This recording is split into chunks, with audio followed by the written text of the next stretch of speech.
Madame, Monsieur, bonsoir et bienvenue sur un nouvel épisode de l'émission Le Médiateur. Et j'ai l'honneur et le plaisir d'accueillir sur le plateau d'Al Mouatine ce soir Monsieur Paul Dohan, si on veut dire en marocain, Paul Dahan. Donc, Paul Dohan, bienvenue sur le plateau d'Al Mouatine. Bonjour, merci de m'avoir invité.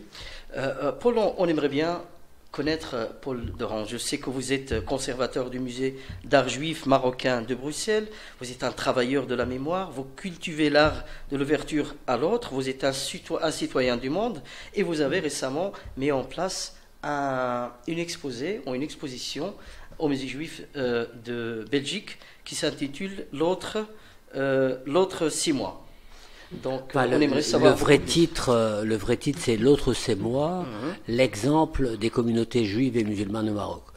C'est-à-dire qu'on part de cet exemple des deux communautés et qu'est-ce qui les réunit, qu'est-ce qui les diversifie, et on a trouvé que c'était un très bon exemple parce qu'on s'est posé la question au fond, qu'est-ce qui fait que le seul pays arabo-musulman où la communauté juive, les juifs vivent encore et pour beaucoup qui vivent à l'étranger, aux États-Unis, en France, en Israël, etc., peuvent retourner et très très librement. Donc on s'est posé la question pourquoi est-ce le seul pays dans le monde arabo-musulman? Et la question était, selon moi, la question était une question justement liée à la manière dont vous me présentiez, c'est-à-dire la question de la mémoire. En ce sens, le Maroc est un pays de longue tradition d'une mémoire très très profonde et d'une certaine manière, les Juifs qui retournent dans ce pays ont besoin presque physique de retourner régulièrement pour se ressourcer sur leurs origines. Voilà. Et de toutes les communautés juives qui vivaient de par le monde, on peut dire que c'est l'une des rares où les Juifs y retournent principalement pour faire des pèlerinages de saints, mais pas que. Certains pour fêter aujourd'hui le mariage de leurs enfants, d'autres pour faire des fêtes très très très religieuses et traditionnelles. Donc on voit là, c'est la mémoire qui parle. Et cette mémoire, pour moi, c'est fondamental. Parce que, comme j'ai toujours dit, quelqu'un qui oublie sa mémoire, qui oublie ses origines, qui ne sait pas d'où il vient, il ne saura pas où il va. Parce que c'est le rétroviseur de notre avenir. On peut aller, et on le voit, les Marocains, on les retrouve partout sur la planète. Moi j'étais en Finlande, dans le nord de la Finlande, vous allez au Japon, vous en trouvez, dans des pays où c'est inattendu, vous allez trouver des Marocains. Parce que les Marocains ont cette capacité d'adaptation dans des territoires nouveaux que n'ont pas toutes les nations. Voilà. Mais peu de gens savent par exemple qu'il y a plus de 850 000 juifs marocains en Israël. Vous êtes juif, vous êtes marocain, vous êtes citoyen du monde aussi, c'est comme ça que vous définissez. Mais quelle est, à votre avis, la relation qui existe actuellement entre ces juifs et le Maroc? La relation est principalement, comme je le disais, liée à besoin. Les parents ont quitté le Maroc principalement les années 50, 60, certains les 70, mais parfois, souvent, les enfants sont nés en Israël ou en France ou ailleurs, et tellement les racines marocaine, où cette identité marocaine est forte, donc les enfants non nés au Maroc veulent découvrir le pays de leurs parents, parce qu'ils sentent bien qu'ils sont dans un environnement où on continue à parler du Maroc, où dans certains cas vous allez être étonné de voir le portrait de Mohamed V ou de Hassan II accroché dans des maisons en Israël ou en France. Et tout ça, voilà, sont des indices quand même très révélateurs de la puissance de cette identité. J'ai été en Israël, j'ai rencontré beaucoup de juifs marocains sur place et j'ai vu éventuellement beaucoup de Marocains qui sont très attachés à leur marocanité de l'autre côté. Et c'est quoi le secret en fait? Pourquoi ces Marocains ou ces juifs marocains sont très attachés au Maroc? Moi, je pense que le Maroc, la question du Maroc, pourquoi les Juifs marocains retournent au Maroc, je pense que c'est lié à la diversité. La marocanité n'est pas une identité. On circule dans le Maroc et les gens ont tellement l'habitude de voir la diversité, le nombre de gens, de régions, de tribus, marocaines différentes, et on peut le voir dans la culture, on peut le voir dans la musique, on peut le voir dans les costumes, dans les bijoux, dans tout ce que je représente justement dans cette exposition. Toute cette diversité fait que la diversité est un remède à la radicalité. Quand quelqu'un est dans la diversité, il évite d'être dans la radicalité. La radicalisation est faite principalement pour des gens qui ont peur de l'autre, qui ont peur de la différence, et qui tout ce qui est différent les menace, est menaçant pour eux, donc ils doivent le détruire. On a vu ça avec les mouvements comme le mouvement de l'État islamique, etc. C'est principalement ça. Ce sont des gens qui ont besoin de croire qu'ils sont des musulmans ou des juifs ou n'importe quoi à 100%. Le 100% n'existant pas, on est toujours influencé par l'environnement dans lequel on est.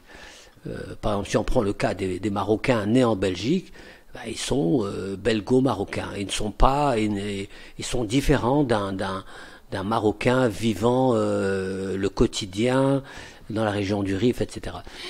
Et c'est ça l'important, c'est la diversité. La diversité est une parade, comme je le dis, et il faut aller dans le sens de la diversité. C'est vrai aussi même pour notre estomac, physiquement. Un estomac qui apprend à digérer différentes nourritures sera plus résistant qu'un estomac qui mange toujours la même nourriture. Vous parlez des jeunes qui sont nés ici, des Marocains ou des Belgo-Marocains. Et est-ce que la relation avec les Juifs est la même au Maroc? Non. Et Non, pourquoi? comme je vous le disais, si on ne connaît pas l'autre, on a peur de l'autre. Si un être humain n'a jamais vu un chien ou un chat, il va le voir pour la première fois, il va avoir peur parce qu'il ne sait pas. Le juif ou l'arabe ou quel qu'il soit fait peur si on ne le connaît pas. À partir du moment où vous et moi, on s'est rencontrés, on a discuté, on a partagé un repas ensemble, etc., le fait qu'on soit dans une expérience commune, on n'a pas peur l'un de l'autre, et donc les choses vont de soi. Mais qu'on ne connaît pas, forcément, l'autre est un peu un ennemi. Je dois me méfier, etc. Donc, si vous allez au Maroc, les musulmans marocains qui ont connu des juifs vont en parler tout librement. Pour eux, c'est une évidence. Ils font partie du contexte marocain, de leur identité, etc. Mais les jeunes qui n'ont jamais rencontré vont être plutôt méfiants. Est-ce qu'il y a des actions, par exemple, pour essayer de rapprocher, pour essayer de donner une plus... Oui, écoutez, de ce côté-là, je pense que Sa Majesté a fait différents discours là-dessus. C'est inscrit dans les textes comme quoi les éléments, qu'ils soient berbères, chrétiennes, juives, etc., font partie de la Constitution. Exactement, dans la Constitution, font partie intégrante de l'identité marocaine. Voilà, maintenant, ça c'est un texte, et la réalité dans le quotidien est autre chose. Donc il faut que ce soit enseigné dans les écoles, il faut créer des groupes de rencontres, et c'est ce que j'essaye de faire, parce que rien ne remplace l'expérience du vécu. Oui. Les hommes sont dans le vécu, Et c'est pas ni des textos, ni des émissions à la télévision, malheureusement pas suffisamment. Donc il n'y a pas, selon vous, assez de rencontres entre, par exemple, des jeunes belgo-marocains et des jeunes juifs marocains? Non, il faut aller dans ce sens. Il faut créer plus d'événements où ces jeunes peuvent se rencontrer, tout en étant différents, parce que tous les êtres humains sont différents. Si moi, en tant que juif, je rencontre un juif du Nord, je sais pas moi, venant d'Inde ou d'Amérique du Nord, évidemment, il sera parfois plus différent qu'un musulman du Maroc. Donc la question, elle est culturelle. Nous sommes tous différents. Dans une même famille, vous avez des frères et des sœurs qui sont différents, et il faut apprendre à vivre avec la différence et à accepter l'autre comme différent. Personne n'est au centre du monde et personne ne peut se poser comme référence ni sur le savoir ni sur le pouvoir, et c'est ça qui amène les guerres entre les hommes, et c'est ça qui, malheureusement, on ne se connaît pas assez. Paul Doron, vous avez travaillé beaucoup sur la mémoire des Juifs marocains. Vous avez énormément d'objets que vous avez su rassembler depuis des décennies. Qu'est-ce qui a donné à Paul l'envie de rechercher un maximum d'objets en rapport à la mémoire des Juifs marocains? Vous savez, les Juifs du Maroc ont quitté le Maroc un peu sous la précipitation, certains en espérant retourner, donc tout ça. Et moi, au fond, c'était un travail sur ma propre identité. J'avais besoin de retrouver ma propre identité, ma marocanité. Parce que comme tout le monde, je suis parti, j'ai quitté le Maroc en 67. J'ai voyagé en Europe en me disant, voilà, en croyant qu'on met un nouveau costume et qu'on devient européen. C'est pas ça du tout. J'étais rattrapé par mon identité. Et mon identité m'a fait retourner non seulement dans l'endroit où j'étais né, c'est-à-dire la ville de Fès, mais dans l'endroit où sont d'origine mes parents, c'est-à-dire le Tafilalet. Et je suis retourné dans cette région, et pour moi ça a été comme une révélation et un besoin de retrouver tous ces objets, toute cette mémoire. Et soit dit en passant, ces objets, cette mémoire, ce sont des objets pas que juifs, parce qu'il y a des objets faits par des artisans juifs pour des musulmans, il y a des objets faits par des artisans musulmans au Maroc pour des juifs, des choses qui sont faites par des berbères pour des juifs, etc. J'ai des manuscrits aussi bien en hébreu qu'en arabe, en français, en anglais. Moi, je ne suis pas fermé. Je pense que une société est faite de différents éléments, une complexité d'éléments. Donc c'est ça l'enrichissement. Si on prend les États-Unis aujourd'hui, si on prend des pays comme le Brésil, toute la richesse, c'est la diversité. C'est pas les pays qui se sont refermés sur eux-mêmes avec une identité. Bon, malheureusement, on prend le cas de l'Algérie, qui est un pays voisin au Maroc, qui est un bon exemple, puisque voisin au Maroc, on voit comment la fermeture à tout ce qui est étranger les étrangle et les étouffe. C'est pas. Je pense qu'une société, un être humain a besoin de s'ouvrir au monde. Paul, vous avez mis aussi en place donc cette exposition depuis quelques mois au musée juif de Bruxelles. Pourquoi avoir choisi le musée juif pour faire cette exposition? Le musée juif m'a proposé de me donner un espace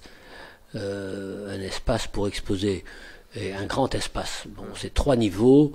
Et pour moi, ils m'ont dit voilà, on te donne 450, 500 mètres carrés, fais ce que tu veux. Et moi, l'idée est principalement d'amener. C'est une exposition qui est basée sur la lutte contre les stéréotypes et une réflexion sur l'identité auxquelles sont confrontés les jeunes aujourd'hui, les jeunes adolescents.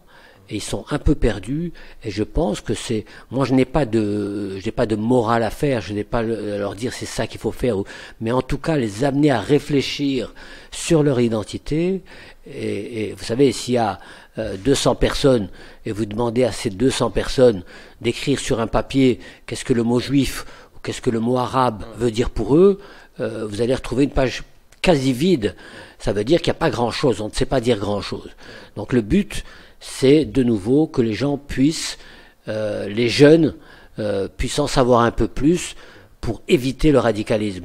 Parce que si ils restent très pauvres au niveau signification, après ce sont des proies pour les fondamentalistes de tous bords, pour leur dire voilà, vous êtes perdus, il n'y a que la religion, il n'y a que l'extrémisme ou le politique extrémiste qui peut vous sauver. Et ça, je le sais bien, parce que moi, je travaille sur des questions, en tant que psychanalyste, sur des questions de l'identité, et je connais très très bien tous ces problèmes, qu'un stéréotype, c'est comme un noyau dur dans le cerveau, c'est quelque chose pourquoi dur? Parce qu'il renferme quelque chose de très fragile. Vous savez, la carapace d'une tortue est dure parce que la tortue est fragile à l'intérieur. Donc le dur protège toujours du fragile. Et le stéréotype, c'est une carapace qui protège une identité fragile. Donc il ne faut pas casser la carapace, il faut doucement, lentement lui permettre de devenir plus souple. Et c'est ce que l'informatique fait avec le software, hardware, le monde du commerce, les échanges, etc. Tout est là-dedans. Est-ce que, Paul, le haut patronage de Sa Majesté le roi Mohammed VI a donné plus de sensibilisation, plus de crédibilité à ce beau projet, oui, qui est un projet de convergence justement? Oui, je pense que le roi du Maroc, Sa Majesté le roi, sait le travail que j'ai fait. Avant ça, j'ai fait une exposition qui montrait les relations entre le Maroc avec l'Europe depuis le XVe siècle. Et c'est une exposition qui a circulé un peu partout en Europe, donc qui a été une grande, où il y a eu plus de 300 000 visiteurs, ce qui est énorme. Et d'une certaine manière, ils sont au courant des effets des expositions que je fais avec mon amour pour mes origines, mon amour pour le patrimoine marocain, et que je continuerai à faire. Donc, quand j'ai demandé, j'ai tout de suite obtenu ce patronage. Alors, l'autre 6 mois s'adresse à tous, bien sûr, mais particulièrement aux adolescents. Pourquoi les adolescents, Paul? Oui, les adolescents, comme je le disais, c'est la population. L'adolescent, c'est quoi? C'est quelqu'un qui est encore dans la famille, mais qui va se préparer à sortir de la famille. Donc, avec tous les dangers que ça comporte. Parce que la famille, elle vous protège, elle vous donne à manger, elle paye des études, etc. Elle vous protège. Et après, il faut sortir de ce monde pour aller gagner sa vie, devenir un adulte, éventuellement pour un garçon rencontrer une femme, pour une fille rencontrer un homme, etc. Le mariage, etc. Donc tout ça sont des questions qui se posent dans l'exposition, puisque cette exposition aborde les 4 temps de la vie, c'est-à-dire la naissance, les rites de passage, qu'est-ce qui se passe chez un garçon à 13 ans, 14 ans, qu'est-ce qui se passe chez une fille, juive, musulmane, au Maroc, etc. Dans la question du mariage, comment c'est vécu avec les similitudes et les divergences des communautés juives et musulmanes au Maroc, et la question du décès. Et le décès en tant que tel, qui angoisse évidemment beaucoup de jeunes, parce qu'il n'y a pas de réponse à ça, on montre bien que c'est un cycle et qu'il n'y a pas de fin en soi. Une génération transmet, les parents transmettent à leurs enfants tout un patrimoine, toute une éducation, toute une culture, et c'est avec ça, avec ce patrimoine, que les enfants vont grandir et vont transmettre eux-mêmes, etc. Donc l'important, c'est de garder cette idée de la transmission. Et le problème pour les émigrants, ici, pour les nouveaux arrivants, c'est qu'ils ne savent plus très bien sur quel pied danser. Est-ce que je suis belge? Est-ce que mes valeurs sont belges? Est-ce qu'elles sont musulmanes, etc. Et donc ça crée de la confusion mentale, et c'est là où on apprend qu'on peut être les deux. On on peut être musulman, vivant en Belgique, avec des valeurs de démocratie en Belgique, etc. Pourquoi pas des juifs avec des... Moi, en tant que juif, j'ai des valeurs musulmanes aussi, parce que j'ai grandi à Fès dans les années 50, 60, donc, et je suis fier d'avoir toute cette variété, toute cette diversité qui font partie de moi-même. L'exposition est en train de vivre vraiment un succès, une réussite excellente. Quel est le programme actuel? Quels sont les futurs projets? Quelle est la suite? Alors la suite, il y aura, on est supposé recevoir toutes les écoles de Bruxelles, donc c'est quand même des milliers d'étudiants. Donc en dehors des visites guidées, il y aura des ateliers avec des gens qui ont été formés pour suivre avec ces étudiants, des ateliers qui questionnent sur justement le stéréotype, les questions identitaires, etc., qui permettent à ces jeunes de réfléchir et d'avoir du débat. Parce que c'est ça qu'il faut créer. Il faut créer du débat. Parce que dans le débat, il y a des idées.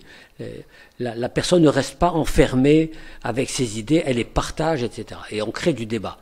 On n'est pas d'accord avec l'autre, mais on apprend à débattre. Il faut pas, on ne doit pas être d'accord, mais l'important c'est de débattre. Et de ne pas... parce que les gens qui ne savent pas débattre, c'est tout de suite le conflit. Ils pensent pas comme moi, donc on fait la guerre, et c'est pas de ça dont il s'agit. On peut avoir 1000 idées différentes des autres, mais il faut les partager et chacun s'enrichit de l'autre. Alors Paul, pour terminer cette émission, j'aimerais bien que tu nous dises quelques petites paroles en arabe, parce que je sais que tu parles l'arabe dialecte marocain, vu que tu as grandi à Fès. كتهضر الدارجه المغربيه ديالنا 100%. كندبر ماشي كنهضر بحال كندبر مره اخرى ان شاء الله غندير هادشي بالعربيه. شكرا. Merci beaucoup. Merci à vous. Merci d'accepter notre invitation. Merci, à la prochaine. Merci.